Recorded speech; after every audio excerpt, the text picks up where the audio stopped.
Graça e paz do Senhor Jesus. Hoje nós vamos gravar Jeremias capítulo 33. Diz assim: Jeremias ainda estava preso no pátio da guarda, quando o Senhor lhe dirigiu a palavra pela segunda vez. Ainda estava preso. O Senhor me faz pensar que talvez você ainda esteja preso em alguma circunstância, em alguma situação da sua vida, talvez até numa prisão de verdade. Mas saiba que não existe lugar que o Senhor não possa falar com você. Preso numa cama, preso num casamento, preso numa prisão, preso num negócio, preso em alguma circunstância que você não consegue mais ouvir a voz do Senhor. Que você não consegue ver saída para aquela situação. Saiba que Deus pode falar com você em qualquer circunstância, em qualquer situação que você se encontre. E Ele quer falar com você. Mais do que poder, Ele quer falar com você. Assim diz o Senhor, aquele que fez a terra, aquele que a formou e que a firmou. Seu nome é Senhor. Clame a mim e eu responderei. E eu vou lhe dizer coisas grandiosas e insondáveis que você não conhece. Aleluia! Clame ao Senhor e Ele vai contar para você coisas que você nunca imaginou, que você nunca sonhou, que você nunca soube que poderia ouvir de um Deus tão grande quanto esse. Ontem, quando eu gravava aquele capítulo de Jeremias, eu estava comentando com algumas amigas, algumas irmãs da igreja, que eu não sabia o que dizer. Ele tinha comprado umas terras que não valiam nada, mas o Senhor mandou ele comprar. E de repente o Senhor me falou o que eu falei no capítulo de ontem. E assim é o Senhor. Você é sempre surpreendida por Ele, quando você coloca os seus ouvidos para ouvi-lo. Quando você coloca a sua boca para trabalhar para o reino dele. Quando você coloca seus pés na direção dele. Quando você coloca tudo na sua vida no altar do Senhor. Ele começa a mover a sua mão, ele começa a agir, ele começa a falar com você, ele começa a explicar para você. Muitas vezes eu sento aqui na frente dessa tela aqui e eu ainda não sei o que eu vou falar. E parece que o Espírito Santo senta do meu lado. E aí você ouve eu falando e você acha bonito. Muita gente tem achado bonito. Não sou eu que falo. Na maioria das vezes. Com toda certeza eu estudo, sim, claro, eu faço a minha parte, eu estudo o capítulo, eu vejo o que o Senhor vai falar ali. Eu leio, eu estudo a situação, a história, eu estudo. Eu faço a minha parte. Mas no momento que eu me coloco para falar essa palavra, é o Senhor que começa a se mover, é o Espírito Santo que se move e que fala por mim. Então, mérito meu nenhum. Tudo é o Senhor. Tudo é pelo Senhor e para o Senhor. Porque dele, por ele e para ele são todas as coisas. E diz assim: porque assim diz o Senhor Deus de Israel a respeito das casas dessa cidade e dos palácios reais de Judá que foram derrubados para servirem de defesa contra as rampas de cerco e a espada. Sabe o que eles faziam naquela época?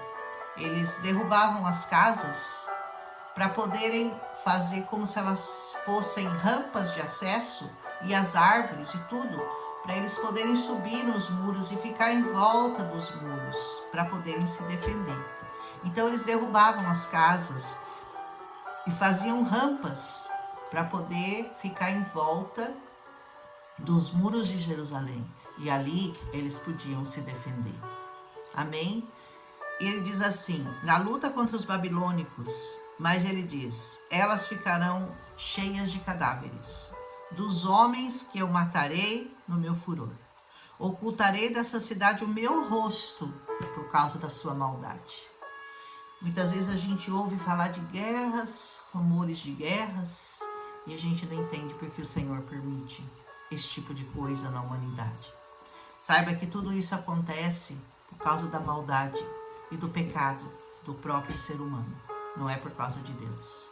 A maldade que está em nós, essa sede de poder, essa soberba, essa prepotência humana de achar que pode resolver seus problemas, que pode tomar o que é do outro. Por causa disso, é que muitas vezes o Senhor permite que haja guerras, que haja destruição. É por causa da maldade do homem, não é por causa do Senhor. Porque o Senhor é bom o tempo todo, mas o homem é mau o tempo todo. E se não fosse o Senhor, continuaria sendo muito mal. Nós estamos vivendo atualmente, nessa época, essa semana, a invasão da Rússia contra a Ucrânia, onde há muitos cristãos. E a maioria das pessoas que vão lutar contra eles são muçulmanos. Então, podemos saber que o massacre será grande. Oremos pela Ucrânia. É muito triste uma guerra, gente. A gente nunca passou, a gente não consegue imaginar. Pais separando de filhos, filhos morrendo. E você pergunta, onde que está Deus? Por que Deus permite? A resposta está dentro de cada um de nós. A nossa maldade, os nossos erros, os nossos enganos, os enganos de pessoas, de autoridades que estão no poder, sedentas de poderem dominar, de poderem ganhar mais, ter mais lucro. Para quê? À custa da morte de tantas pessoas? Eles não vão levar nada dessa terra. Tudo que nós vamos levar dessa terra é o bem que nós fizermos a ela. É o amor que nós deixarmos registrado nessa terra que nós levaremos. Mas os homens são assim, né? Todavia, ele diz assim, depois que ele fala, ficarão cheios de cadáveres, ocultarei meu rosto de toda a sua maldade. Todavia, eu trarei restauração e cura para ela. Eu não falo que o Senhor, ao mesmo tempo, ele se ira e depois ele volta a dar uma oportunidade. Ele volta a consolar, ele volta a dizer, não, eu vou fazer a ferida, mas depois eu vou sará-la. Trarei cura para ela, curarei o meu povo. E lhe darei prosperidade e segurança. Essa é a promessa do Senhor para aqueles que creem nele. Prosperidade e segurança. Mesmo que você viva num lugar inseguro, saiba que o Senhor traz para nós prosperidade e segurança. Principalmente segurança de vida eterna. Porque nessa terra não tem como você escapar dela vivo. Com certeza você vai sair dela morto. Mas você pode viver em segurança. A segurança é a certeza, a confiança de que partindo daqui nós vamos para um lugar muito melhor. Aleluia. Ele diz, eu os purificarei de todo o pecado que cometeram contra mim, perdoarei todos os seus pecados de rebelião contra mim. Sabe onde nós fomos purificados do pecado e perdoados de todos os nossos pecados? Lá naquela cruz. Lá naquela cruz. Lá nós recebemos o perdão e a purificação pelos nossos pecados. Não há outra maneira, não há outra forma de sermos perdoados, senão pelo sangue de Jesus, que foi derramado na cruz do Calvário. Então Jerusalém será para mim uma fonte de alegria, de louvor e de glória. Diante de todas as nações da terra, Jerusalém já é uma fonte de louvor, de glória. Ainda não está completo o tempo do Senhor. Mas quantas pessoas, o mundo inteiro, olha para Jerusalém e sabe que dali veio o Salvador. Mesmo os que não creem, eles podem não crer, mas eles sabem que dali saiu Jesus Cristo. Que dali veio o Salvador da humanidade. Se creem ou se não creem, não sei, não faz diferença. Mas sabem que foi dali que saiu o Messias. Diante das nações da terra que todos vão ouvir acerca dos benefícios que eu faço por ela. Quem nunca ouviu falar de Jerusalém? Quem nunca ouviu falar da terra prometida? Quem nessa terra? Ninguém. Elas temerão e tremerão diante da paz e da prosperidade que eu lhes concedo. Paz e prosperidade acompanham aqueles que amam ao Senhor. Aleluia! Assim diz o Senhor. Você diz que esse lugar está devastado? Ficará sem homens nem animais? Contudo, nas cidades de Judá e nas ruas de Jerusalém, que estão devastadas e desabitadas, sem homens e sem animais, mais uma vez se ouvirão vozes de júbilo e de alegria do noivo e da noiva, vozes daqueles que trazem ofertas de ação de graças para o templo do Senhor, dizendo: deem graças ao Senhor dos exércitos, pois ele é bom. Seu amor é leal e dura para sempre. Aleluia. Porque eu mudarei a sorte dessa terra como antigamente, declara o Senhor. Quantas vezes o Senhor já mudou a sorte de Jerusalém? Quantas vezes? Quantas vezes ela foi destruída e reconstruída e hoje protegida por todas as nações da terra? Porque ai daquele que se levanta contra Jerusalém. Muitas nações se levantam contra aqueles que pretendem destruir aquele lugar, porque aquele lugar é santo. E o Senhor protege aquele lugar até hoje.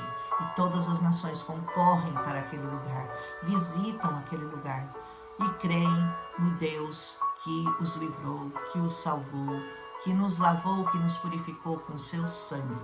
Aleluia.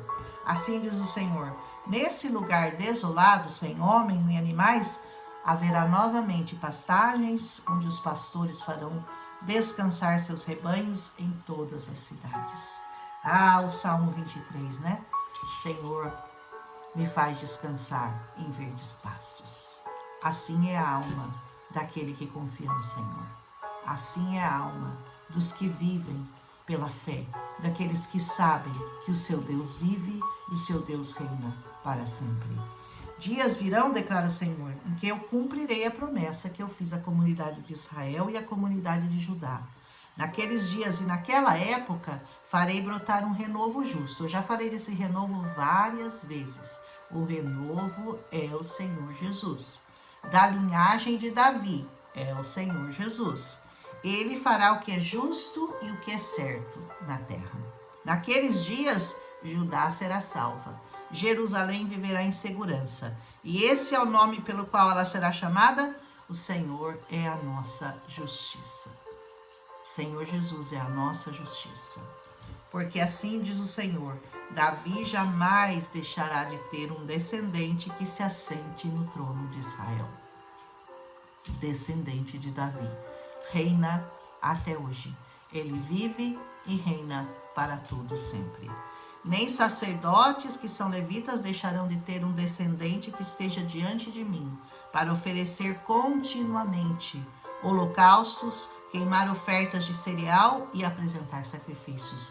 Jesus é o sacrifício contínuo. Jesus é o holocausto. Jesus é a oferta contínua diante do altar do Senhor. Isso nós já aprenderemos quando chegarmos lá no Novo Testamento. O Senhor dirigiu a palavra a Jeremias: assim diz o Senhor, se vocês puderem romper a minha aliança com o dia e a minha aliança com a noite, de modo que nem o dia nem a noite aconteçam no tempo que lhes está determinado, então a minha aliança poderá ser quebrada. Sabe quando que Deus vai quebrar a aliança que Ele fez conosco? Quando não houver mais dia e noite.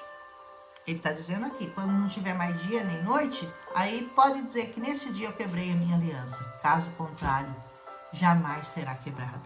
Ele diz assim: neste caso, ele não terá mais um descendente que reine no seu trono. Isso não vai acontecer. E também será quebrada a minha aliança com os levitas, que são os sacerdotes que me servem. Farei os descendentes do meu servo Davi e os levitas que me servem tão numerosos como as estrelas do céu e incontáveis como as areias das praias do mar. Hoje, nós podemos dizer que os cristãos são incontáveis na terra, como as estrelas que estão no céu, como a areia do mar. Porque gerações e gerações e gerações têm crido e confessado que Jesus Cristo é o Senhor. Então não ficaria restrito àquela nação, não ficaria restrito àquela terra. Todas as nações da terra se dobrariam ao descendente de Davi, ao renovo, ao Senhor Jesus. Tá muito bonito isso, né? Aí o Senhor dirigiu a palavra a Jeremias, dizendo: você reparou que essas pessoas estão dizendo que o Senhor rejeitou os 2 reinos que ele tinha escolhido?